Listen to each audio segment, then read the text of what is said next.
Hello and welcome to Homicide Hobbies. I'm Andy, And I'm Claire. and we're here to talk about some of the disturbing things that go on in the world, past and present. We feel like not knowing doesn't mean the crazy doesn't exist. So we're going to scar you with the knowing. Enjoy. So, what do you got for us today, Claire? So your hints for today's location. Your first one. This state's official bird is the old highlighter with wings, the American goldfinch. I'm gonna need more than that. Okay. This state is so serious about its agriculture that one of its biggest annual events is its butter sculpture contest. Like, extremely detailed butter sculptures. This state has taken butter sculpting so serious that people travel across the country to look at life-size cows made entirely of dairy fat. No shit, there is one that was 600 pounds of butter. Wisconsin? Nope. They have daily contests at the state fair where contestants are given that 1 pound slab of butter and limited utensils and have 10 minutes to make their best sculpture. Is that the same? Yeah, it's the same hint, but you interrupted. Oh, sorry. Your third and final clue, loser, Ah, is people from this state are famously polite, but in a way that feels like they're judging you silently while holding a casserole. Polite on the surface, emotionally repressed underneath. I know this one because I used that almost word for word in a hint. Minnesota. Nope. Oh, I like how Iowa. it wasn't really. Apparently there's something with the Midwest. I did a hint that was almost word for word that. I'd like to know what the fuck, how is that a thing? I don't know. But anyway, we're going to be going to Iowa. And today's story starts with a mom. Busy, smart, nothing out of the ordinary, at least by small town Iowa standards.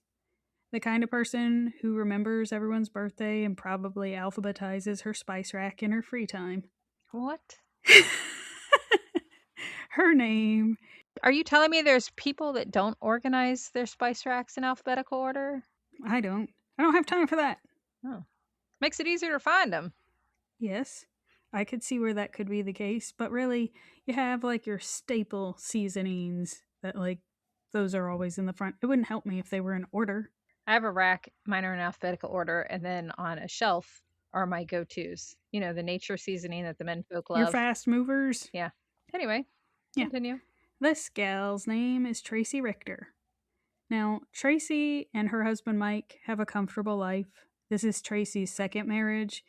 Her first one, she married a doctor named John Pittman in 88. They have a son together, but they separate in 92 and are divorced finally by 96 when Tracy has a whirlwind romance with an Australian man, and they're hitched the same year. Oh, she's a mover and a shaker. She is. She gets the job done for sure.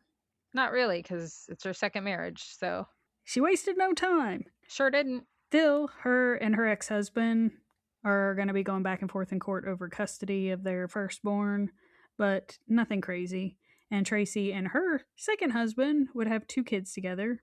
So that's a bit about Tracy. She's a wife, a mother of 3, suburban goddess, and by all accounts, the definition of normal, but not for long. Suburban goddess? You are clinging to some weird things right now. I can't help the weird things coming out of your face hole. True, so we go on. So we're set in 2001 in the little town of Early, Iowa. The population... Do they get up early? Probably. With the cows! Because the population is practically the high school football team and some cows. So small town, in case you're not quick. But Tracy, again, known for being sharp, kind of intense, but fiercely loyal to her family.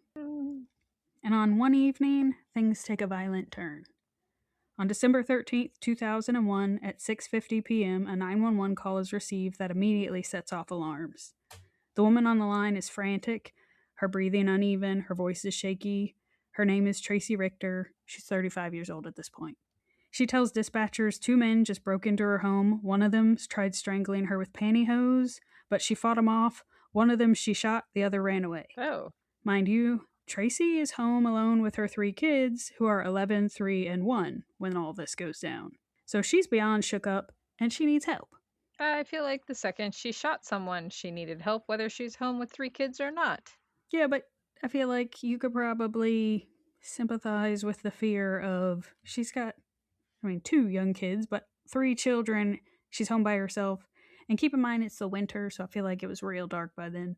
Extra creepy. Mm-hmm. Well, officers arrive. They find a young man face down in her bedroom, shot multiple times. 1 bullet entered through his eye. Ah, He's identified as 20-year-old Dustin Weed, a small town kid, quiet, known around the neighborhood. The scene is strange, though. Not what police expect from a burglary gone wrong. There's no smashed windows, no missing valuables. The place isn't in a disarray. was she having an affair and she shot him? With her kids, It's going to be really disturbing. anyway. But Tracy's clearly shaken. She's got bruises. She's crying. She's terrified. She tells them the same story she told dispatch. 2 men forced their way into the house. She was upstairs giving the baby a bath when she heard the men downstairs. So she ran to her oldest son's room, practically threw the baby at him, and from the doorway, she's dragged out by her hair. Ah, The brave 11-year-old boy slams that door shut, grabs the baseball bat that he has in his room, and is prepared to protect his younger siblings, which I thought was super sad. that's so cute though. Like It sad, but like, yeah. what a little hero. Meanwhile, Tracy is struggling with the men. One of them grabs the pantyhose off the banister and starts strangling with them. She blacks out and comes to on the floor, her wrists bound with the pantyhose. She pops up and goes running for the gun safe in her bedroom, one of the men pursuing her. She got the gun, turned, blindly firing several times, and you already know she hits one of them. The feller hit the floor, and the other man goes running for his life unscathed. Tracy then goes to check on her kids, and I feel like I would have done the same thing, but she bursts into the door and nearly catches a bat to the face. So, way to go, little man. Well done, little feller. But he was ready. But I don't blame her, because I wouldn't have thought of watch your face. No, but good on little man. That's freaking awesome. He was prepared, and I feel so bad for him, because can you imagine the fear of that, of just he's waiting? It's absolutely terrifying.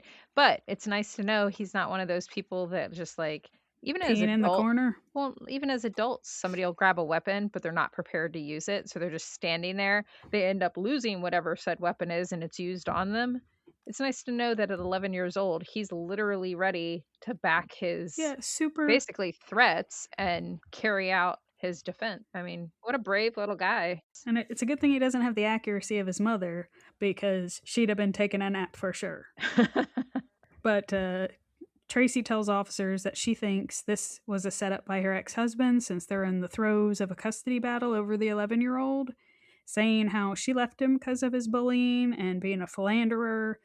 She also throws out there that when the 11-year-old was 3, her ex-husband sexually assaulted the boy. So him hiring people to come beat her up or murder her isn't beyond something she would think he would be able to do. How is there a custody dispute if he sexually abused the child?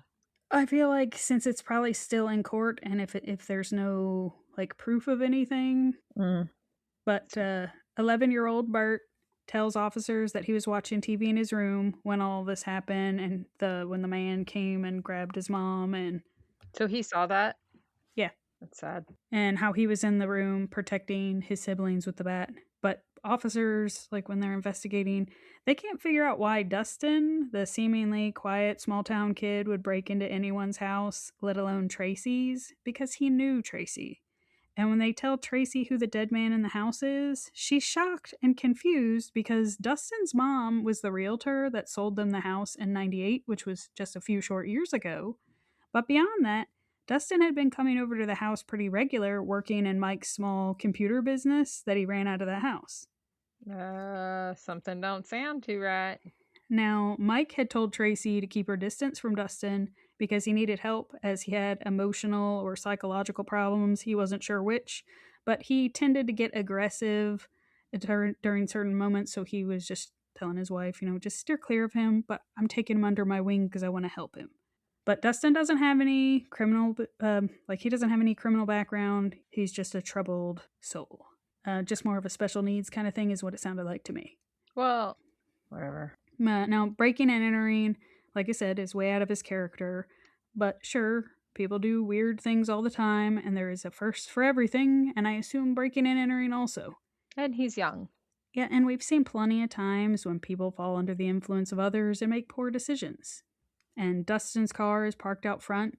Inside the car, they find a stolen computer, which was tucked into the back seat. So I don't know at what point that happened. I would assume it was when she was conked out for a little bit, or maybe the one guy was putting it in the car. I don't know. But they find a computer in there, so this all seemed pretty stupid. Yeah.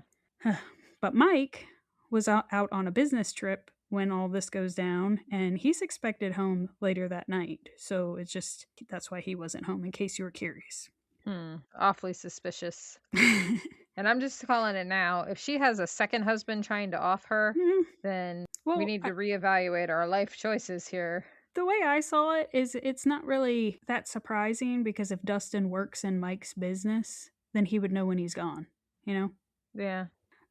But the town immediately rallies behind Tracy. Everyone knows Tracy. She's active, friendly, always helping at school events. The local papers start calling her the brave mom.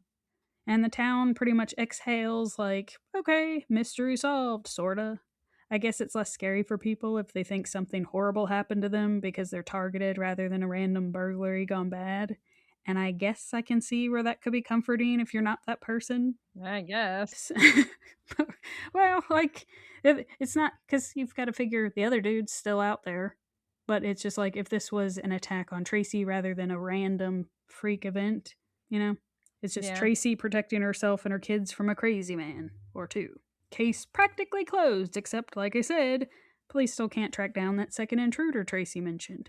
And then there really isn't physical evidence of that second person to help them point in a direction of who they are. An 11-year-old saw both men. Shh. The details also remain a mystery as to how a frightened mom, wrist-bound, pulls off a perfect defensive shooting. Because them ladies ain't too good with the shooting with free hands, let alone if they're tied up. And they sure ain't good at the fighting. Wait, what's the Western lady? Lady. It just flew right out of my head. Annie Oakley. She would take high offense to those comments. Anyhow, the police officers are just like, I don't know. Because again, you figure one of the bullets went in through his eye, so for somebody to be blindly firing, that's some good luck. Yeah. Well, and the fact that she was supposedly tied up, I mean, unless the menfolk that tied her up were not super intelligent and didn't know pantyhose are stretchy. Yeah, so that's where I also did like it seems to be murky when the hands became untied, because I feel like pantyhose would be the easiest material to get your hands out of, but then also firing a gun with your hands bound, I feel like it would be fine because you're holding the gun. So, well, unless her hands were behind her back, in which case... No, didn't sound like it. I can't tell if you're just trying to throw me off on things, so I don't trust anything you say. All right. Andrew has trust issues. Only with you. Anyway, so they're on the hunt for that other intruder, and while they're scrounging around in Dustin's car, they find a small little notebook. Oh, Lord. I find it weird because it's a pink notebook, and I did search real hard because I was like, are we sure this is pink? But yes, he had a pink notebook. But they find disturbing entries written in his handwriting, because it does get confirmed by his mom that is his handwriting. But they're about following Tracy, watching her, even planning to break into the house. The entries sound obsessive, almost confessional. Now, the diary paints Dustin as unstable, paranoid, maybe even dangerous kind of person. And that kind of changes everything. Suddenly, the intruder isn't random. He's a young neighbor who might have been stalking her and became obsessed with each trip to the house. One entry starts with, "Make record of mysterious fellow who asked me to work for him named JP." Now, that does prompt an investigation on the ex-husband, even though he was on the list anyway, because you know how they do with spouses and ex-spouses. Yeah. But in particular, because I don't know if you remember, but ex-husband's name is John Pittman. And if you're not good with the spelling, that feller's name was JP in his notebook. Yeah. I'm tracking. Gay. Well, as much as they try, they don't find any link between John Pittman and Dustin, nor do they find any link between any sort of murder for hire plot angle between either husband. I thought he was working for the new husband. He was, because that's where the other thing was John Pittman doesn't even know Dustin. Not only that, he lives in Virginia, so it's not like he would know her neighbors anyway. But, and they would talk to him, and he would tell officers that not only did he never touch his son in any kind of way, but Tracy was the violent one in their marriage. She even pulled a gun on him once. Oh. And not only that, but he was never unfaithful. He had a PI follow Tracy once, and she was the unfaithful one. Called it. But I wasn't surprised at that because you figure they're trying to get custody. They're fighting over the boy, so they're going to talk shit about each other because that's what people do, unfortunately, whether it's true or not. But it doesn't look like he has anything to do with it, so they turn to talking to Mike since he knew Dustin and he was conveniently out of town, like you pointed out. And Mike goes, "No, it wasn't me, but I definitely don't think it was Tracy's ex-husband at all. I think it's an Illinois dentist that Tracy said had sexually assaulted her while she was sedated. And he felt like that feller had it out for her now because Tracy had gotten a fax once that looked like a typed confession from the man and an agreement to pay a $150,000 settlement for her silence. Instead of going to the police, she files a civil suit against that dentist, and that case was about to go to trial in just a few days." Oh. Wow, this lady has some wicked ass bad luck. But try as they might, they couldn't find a link between the dentist and Dustin, or even evidence of the dentist being in Iowa. I thought she received a fax or something. Isn't there a paper trail with that? Well, so that's its own. Keep in mind, these investigators are trying to find a second intruder, and I feel like the more questions they ask, they're like, the fuck is going on? So they're trying to solve that, not start a whole new case, but they don't find a link between the dentist and Dustin or the dentist being in Iowa. And also keep in mind, she didn't take that fax to the police. She filed a civil suit. So there is no criminal investigation on a sexual assault for that feller. It's disturbing how many sexual assault cases there is no Criminal? documentation. Yeah. Yeah. But mind you, when they talk to the dentist is like, first off, that confession was not for me, not at all. And no, I didn't put a hit out on the lady. He probably wouldn't have missed her if she died. But he's like, of course not. That's crazy. Did his voice get high pitched like that too? Probably so. He's already probably like, I'm tired of hearing from this lady. But then they would talk to the 11-year-old son who'd say that his stepdad is abusive, and one time he broke his nose because he wouldn't clean up horse manure with his bare hands. Oh. Now, Mike would say that never happened, but Mike was arrested in December 2000 after he and Tracy got into an argument, and Tracy claimed he knocked her down and hit her head into the drywall. Mike would say that Tracy was the one being aggressive and he was just trying to restrain her because she had lost it and was kicking holes in the wall, particularly near an electrical wiring, so he was worried. But he would also claim that Tracy one time got him real drunk and tried to suffocate him with a plastic bag. All right. I could tell you, when I was reading this case, I was like, what the fuck? This is like a sideshow circus of what is going on in Iowa. I would expect this out of Ohio. Or Florida. Yeah. For sure. Still, investigators continue on, the case growing colder and colder by the minute because there's all sorts of other, like, nonsense tidbits that everybody's throwing everybody under the bus. But they find themselves in a pool of more information than they need to know about Tracy's life. And Dustin's family remains devastated, his mom unable to come to terms with her boy being a criminal. Why would he hurt Tracy? He knew her. And why would he break into her house unarmed? Who does that? No knife, no gun. It doesn't make sense to her. So rumors swirl for a bit, and then until life in Early eventually drifts back to normal, or as normal as it can after a tragedy. Tracy moves away, begins a life anew in Omaha, Nebraska, and the case fades from the headlines. Nearly a decade passes until in 2008, the Iowa Division of Criminal Investigation takes a peek at the cold case and believes that Dustin was shot while he was lying face down. What? How'd he get shot in the eyeball? They start slowly reworking the case, finding like errors of just it wasn't investigated as thoroughly as it could have been. And I don't know if that was part of like all the other information kind of swirled in together and got facts lost. I don't know. But they start taking a peek at it, which is why when they start looking at it from a ballistics point of view of he is shot from different angles of like some of them while he's standing up, but the ones to his head while he's lying down. Mm. I still don't understand how he got shot in the eyeball if he's face down. Well, hold your horses. So they start slowly reworking the case, and time is going to tick by until we're in January 2011 when the new county attorney takes office, and he wants this case to take priority. And unfortunately for the mastermind behind this case, this new attorney never liked how it was handled, didn't like how so many questions went unanswered and just quietly fell in the background. I don't want to say he was gunning for Tracy, but he wanted this sniffed out and he wanted some sort of answers. I feel like that's fair. Right. Because when all this shit doesn't make any sense, how can you just be like, we'll put it over here? One of the first things the detective or the investigator notices is the timeline. According to Tracy's statement, two intruders burst in, she fights back, shoots one of them, and the other escapes. Simple enough. But the evidence photos show no sign of a second person. There are no fingerprints, no footprints, no anything. The house isn't in a disarray, and the only thing that they had loaded up was an old computer. They talk with Tracy's ex-husband and the dentist, and Michael, all of which describe Tracy as manipulative and aggressive. Then there's the positioning of the body.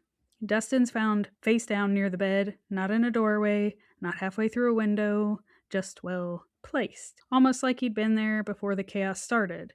Did I forget to mention to you that Dustin had been shot 9 times with 2 different guns from the house? Oh, yes, you did.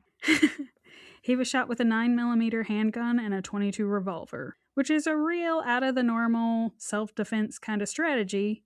Dustin was shot in the arm, the abdomen, the buttocks, neck, and the back of his head. Which, if you're scratching your head at this point, how you can shoot somebody in the back of their head in self-defense, like, that should have been a question too. Early on, not a decade later. And that's when forensics determined that he was lying down for at least 3 of the shots. Now, Tracy's statement initially had been that when the 2 men forced their way into the house, she ran for the gun safe in a panic. The first gun she said she fired blindly, then later picked up the second gun and shot the man because she thought he moved. I did laugh at that because I kind of pictured it as like a scary movie kind of a thing when the bad guy keeps getting up and she's just over there. He probably fucking didn't move. His leg probably twitched because as he was dying, and she's just over there emptying the gun into him. Probably squealing with each shot. Probably so. So I was just like, I can't even fault her for that one because that was scary. So, but I get in the self-defense realm, you can't shoot somebody who's already down. You're no longer fearing for your life. However, I can get behind still being in that fear and panic stage. And if he moves, it's just, I flash back to the horror movie style thing. Yeah, for sure. And not to side with her in any way, because I still have my suspicions. You still don't know which way this is going. Of, like, who is the average Joe to say when you stop having fear? Yes, a logical brain could say, you know what? You're not in danger anymore. However, the person that is currently adrenalized and fearing for their safety and the safety of their family members. So I can tell you who says the law. I understand that. I'm saying that I think that's an unfair. Right, but the way our rules are written is you can self-defense is up until you're no longer in danger. If he's laying on the ground bleeding, even if he rolls around, that you're not in danger, you can leave. He's not in. You know, the police handcuff criminals that they shoot and are laying there not moving. They handcuff them for safety reasons. So how is somebody that's an average Joe? She's not supposed to sit there and watch him. She didn't take him into custody. She shot his ass a couple of times, and now she can leave. It's in her house. Though Yeah, but she could run away. Her, she's got children upstairs. Like, the danger is gone. I did the whole, I wouldn't want to go anywhere. I would want to go into the bedroom with the kids and lock myself in there until police got there because you don't know where that second person is. Yeah, all that. But then the biggest curveball is going to come from the diary. It was never mentioned to the media. Remember the creepy entries about following Tracy, the ones that made her look like a victim, blah, blah, blah, blah, blah. That whole thing. Well, they start looking at it more closely, and it feels off. There's spelling quirks that Dustin never used, turns of phrases more like something she would say. And then they just happen upon an email from Tracy to detectives, like early on, where she lays out how she thinks her ex husband had something to do with it and goes on to describe the kind of man he is, using similar verbiage that's in the diary. Called it. I don't know if she was blanking him, but The handwriting, though it is Dustin's hand that wrote it, it seems inconsistent. Like maybe pages were written at different times. So investigators began testing the ink and the paper. So, cool thing that I didn't know, and you're probably going to be like, I already knew that. But I didn't know it, so I thought it was a cool thing to mention. Ink dating. So basically, they take a peek at the ink, solvents rather, in the ink, because over time the solvent evaporates. So you can actually test ink and see which one's fresher than the other one. Beyond that, there's also a manufacturer library that has special date tags on chemicals and tidbits of that. So they can actually track the kind of ink it is. And, like, say somebody wanted to do a fake journal entry somewhere and write a date of 1987, but it's from a pen from 1989, you know? yeah. I thought that was pretty cool. Didn't know that was a thing, but it's a thing. Nice. There's also page impressions that they looked at, which is exactly what it sounds like when you write on a paper on top of another paper. It's going to leave an indentation on the other one, and so on and so forth. So you can get an idea of which was written first. So some of those pages that are in the notebook are missing an impression behind it, like it was shoved in there. So it's just all kind of weird. And just like that, the diary that made everyone so sure that Tracy was innocent, it starts looking a lot less innocent itself. And that's kind of where everything shifts from that moment on. And now, no one's accusing anyone yet. I did. They're just wanting answers, right? But when they start interviewing old witnesses, other things quietly start unraveling, which, can I just say, I find it disturbing because pretty much everything they need was already there. It sounded like it was put in there in a chaotic way, and maybe they should have had a better way to organize the things they were bringing in. Because I'm not going to lie, I got lost in all of it too, because it seems like a whole lot's going on in that family. But a neighbor is going to remember that the supposed second intruder was never described the same way twice, and they recall that because it was confusing at the time, that's why it's still stuck in their brain. That, and when she went on and on about some notebook Dustin had, and it was like a pink spiral notebook that he wrote all sorts of things in about her, and how he stalked her and someone talked to him about killing her and the kids, and how she thought it was probably her ex-husband since he was mentioned in his journal. A story so sordid that it's something you'd remember. But an interesting tidbit, detectives never told Tracy those details. So how did she know them? And the neighbor wouldn't know that Tracy wouldn't know those things, so they don't even realize what they just told detectives. Interesting. Yeah. So they're going to continue about their thing, doing the whole, they're just going to follow that sense of what the hell's going on. Friends are going to recall how Tracy's stories shifted from fear to blame to outrage. And I don't feel like that's surprising, but it just depended on who she was talking to, on how flamboyant the story was. And details would come and go, pretty much varying accounts. And her husband, he starts to seem kind of distant. Probably tired of hearing the same story, but he's still reserved, kind of taking to the quiet observer of the conversation rather than a participant, maybe even unsure of what to believe himself. I feel like he probably also felt like there was something missing since he probably heard that story half a dozen times and wasn't sure how to address it changing. Or maybe he just figured she was embellishing a few details here and there to make the story more captivating and herself more heroic. What? But regardless, he doesn't say anything. Because everything's easier if you just don't confront anything. Right. Definitely not my approach in life. Well, for detectives, they're confused. they've got questions that are still mulling around, if anything, more than they had to start with. So to clear it all up, they go to talk to Tracy. And mind you, it's over like 10 years after the shooting. By now, that picture perfect life is gone. Her marriage to Mike has collapsed and they were divorced in 2008. She has custody of their 2 kids, but her oldest son lives with her first husband. What? Mm-hmm. She isn't walking into that interview as the hero mom from the headlines anymore. She's walking in as someone whose story has been quietly unraveling in the background. The interview starts off soft, just routine clarifications, a few help us understand this part again kind of questions. But then the detective starts circling the same details: the missing second intruder, the strange way Dustin's body was found, the timeline that never really quite fit. Then they bring out the diary, that pink spiral notebook that once made her look like the victim of a stalker. They ask when she first saw it, whether she ever handled it, what she thought when she read those creepy entries that supposedly showed Dustin plotting to hurt her. She repeats the same line she'd given for years. She didn't know about it until police found it, and she did what she had to do to protect her family that night. Not really answering their question without, not answering their question. Right. But this time, the questions don't stop there. Investigators point out how some pages look like they were written at different times, how certain phrases sound more like her than a 20-year-old kid, and how they've already tested it and the ink doesn't match, so something's happened with this diary. And instead of breaking down, she just goes quiet. She isn't going to answer any more questions, and she would be arrested July 26, 2011.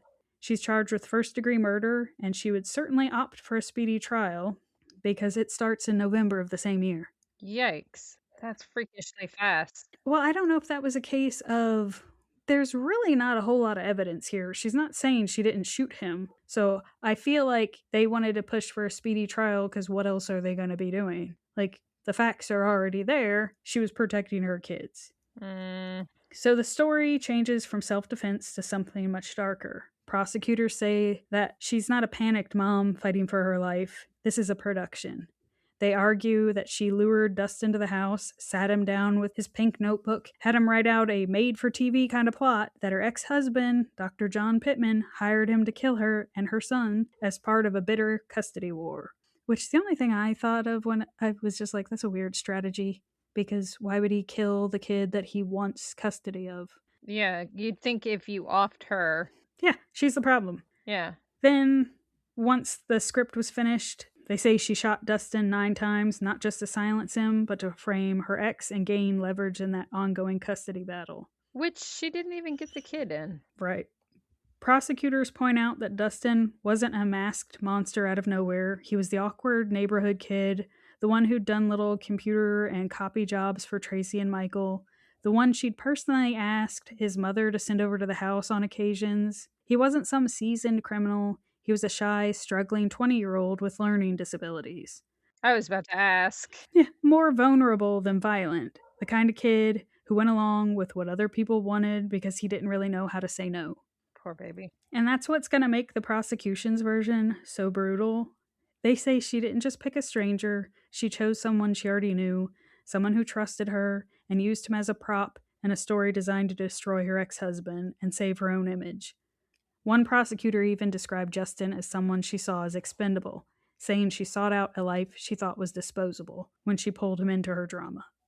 Jurors later explained that the diary, the stage feel of the scene, and the missing second intruder convinced them the home invasion was something that never happened. Not at least the way she claimed. 21-year-old Bert will testify about how he had very vivid memories of the attack and support his mother's story. Her ex-husband, John Pittman, would testify about how he had nothing to do with this. He didn't even know Dustin, that, he wouldn't do that. The family friend that testified about how Tracy knew details about the notebook years earlier would testify. They'd also have ballistic experts who would testify about the trajectory of the bullets and how 3 of the bullets had gone into Dustin's head from above him while he was already on the floor. So, not defensive style, but execution style. And that the initial shots fired were from over by the safe, but those 3 into his head were why he was already down. Sadly, Dustin's mom would also testify about Dustin's mental health and how Tracy actually called him a couple days before the incident to have Dustin come over to the house. That's sick. Mm-hmm. Tracy does not take the stand on her behalf. She sits there quietly. She does intermittently sob. But in 2011, she's convicted of first-degree murder. Through all of this, Tracy never confesses. She never wavers publicly. At sentencing, she tells the court, "All I know is what I experienced that night, and that I was defending my family from two people, and Dustin was one of them." And she apologizes to Dustin's mother without ever admitting guilt. It's not a breakdown, it's a doubling down. The same story she's been telling for a decade, repeated one more time. She was sentenced to life in prison without parole. And what's more, the scariest part of this whole case, not just the shooting, not just the diary, but how long her story actually worked.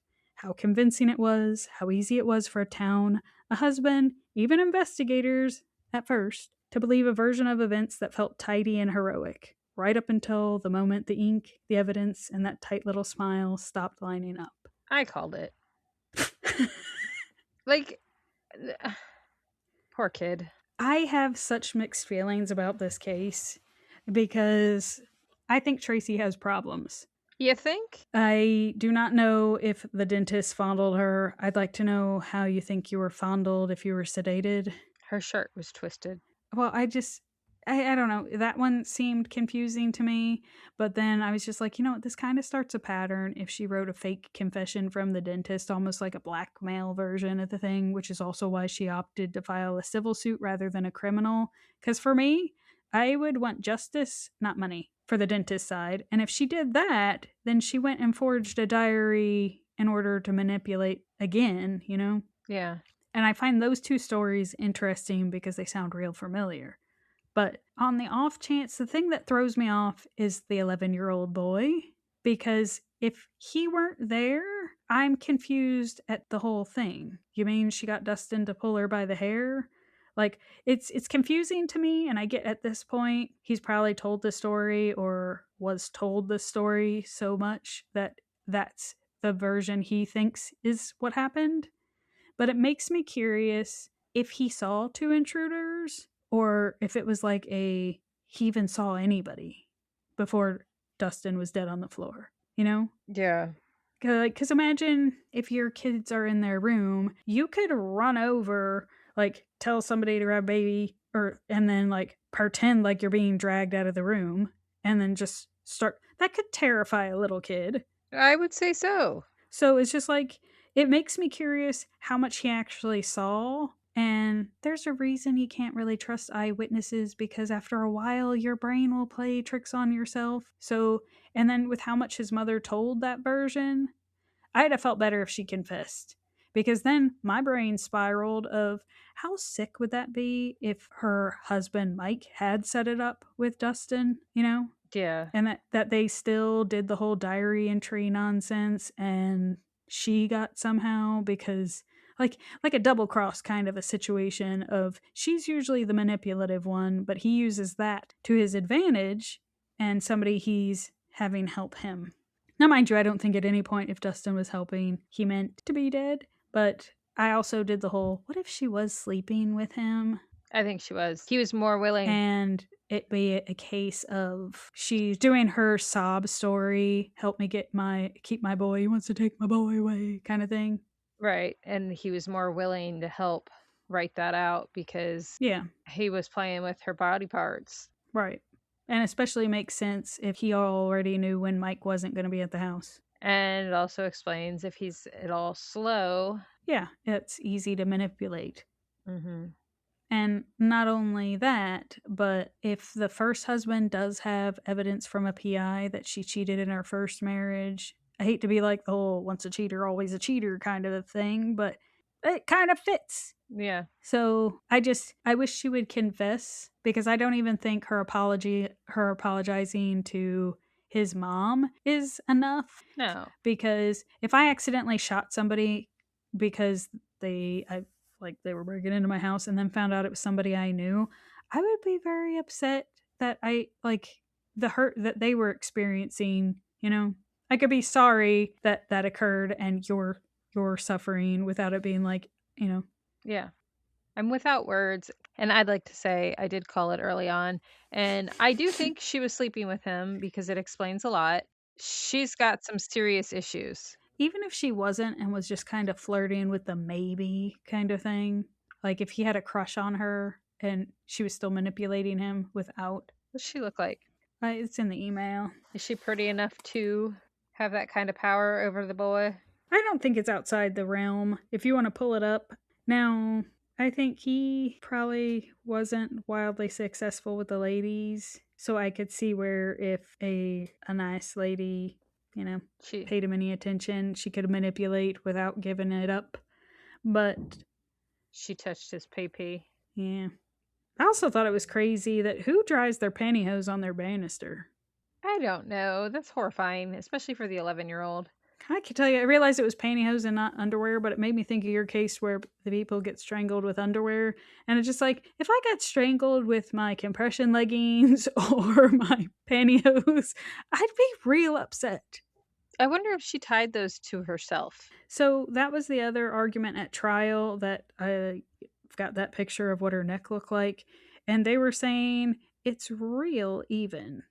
It's real even, and it stops on the one side. It'd be her right, my left, but it's only across the front of her neck. It looks which is why it's like they thought her injuries looked self-inflicted. Interesting. She did not age well.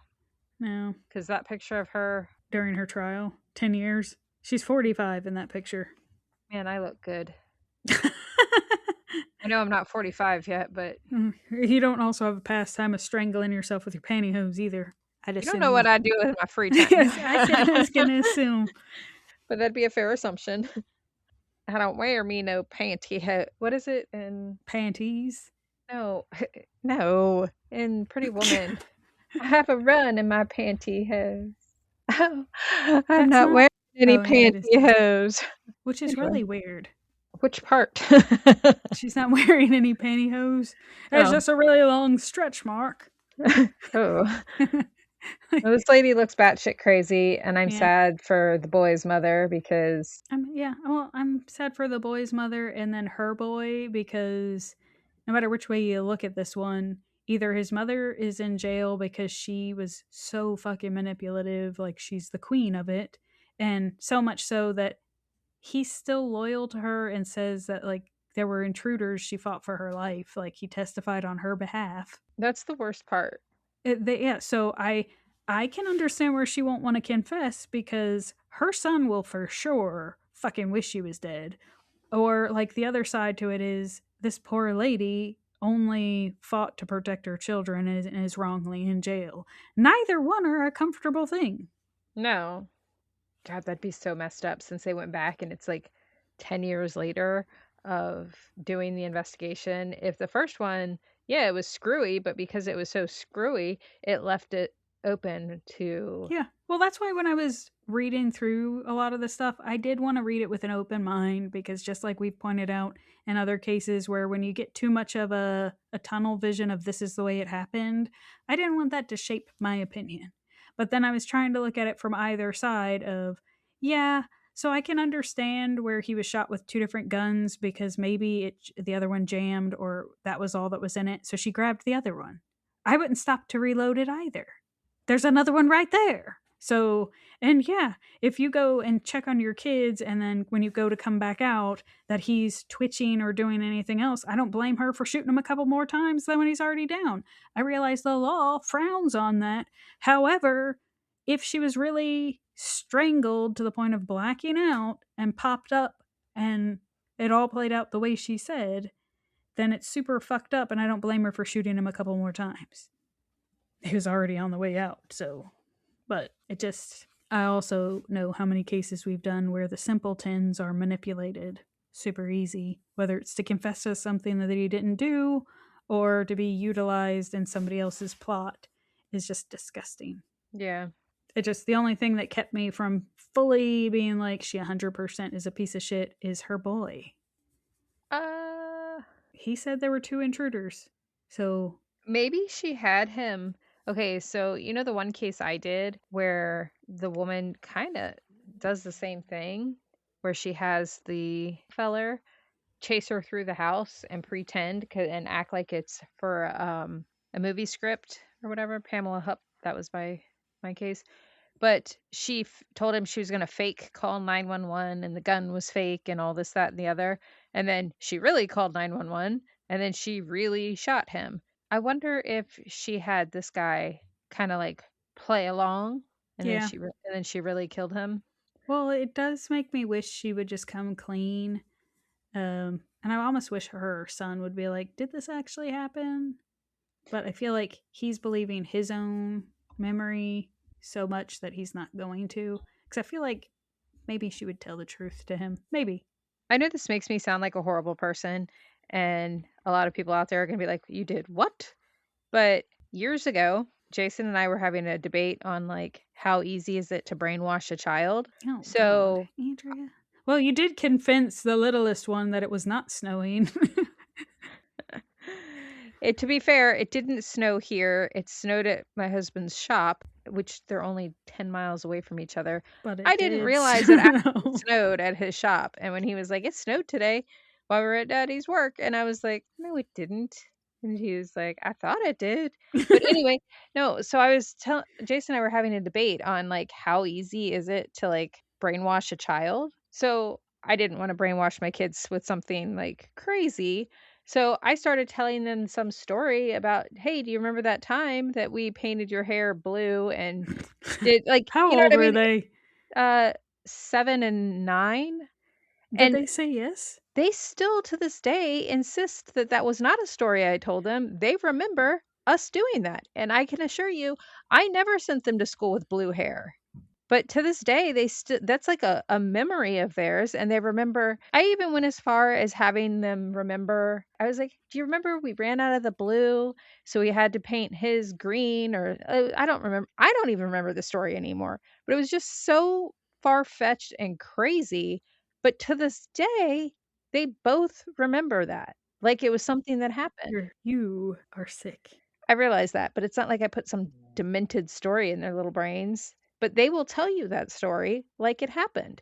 So I question the little 11-year-old's mind because with the adrenaline and the fear, he's putting all his trust in his mother, and any commotion or whatever that he might hear, Yeah.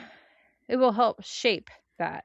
And then constantly hearing that story told over and over and over again probably also shapes his memories.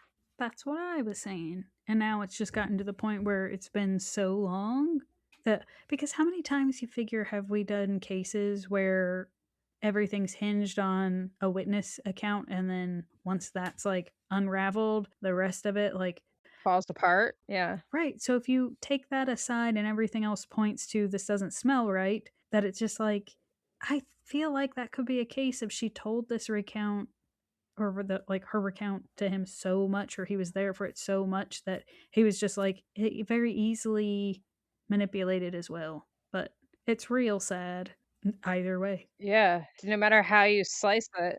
Either she's wrongfully in jail or she's a piece of shit. Well, I'm gonna go with she's a piece of shit because that story didn't make any sense from the beginning. So, Yeah.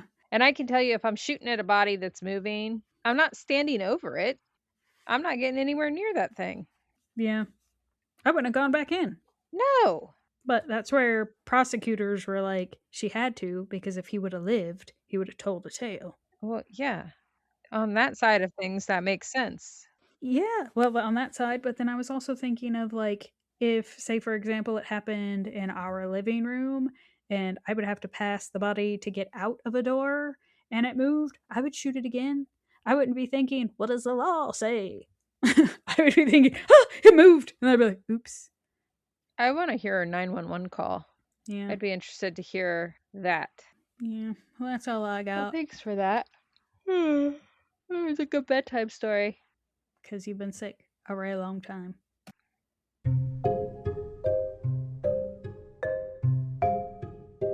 We hope you enjoyed today's episode of Homicide Hobbies. If we made you laugh, if we made you cry, or if we mind-fucked you for the day, then we thank you for listening. Please write a review on whatever you're listening to us on.